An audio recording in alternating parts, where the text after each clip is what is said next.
Eta honek 4 eta 5 urte arteko behiak dira.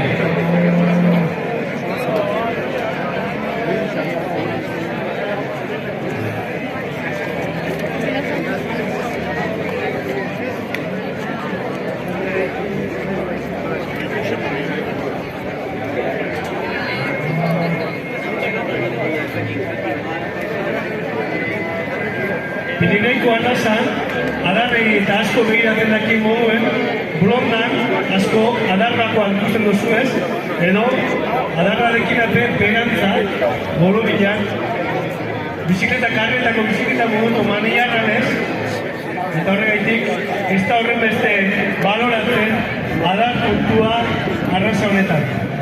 Beste arraza batzutan, ezaugarrietako bat bada, eta adarrak egiteko den irukia, burua baseko den irukia, asko baloratzen da.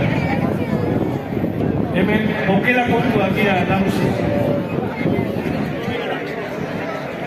Esan dako moduen, 4 eta 5 urte arteko behiak dira, eta agerian dagoenez, txalik beha historiekan. Birritx, Pakita, Paloma, Pumori eta Okalo.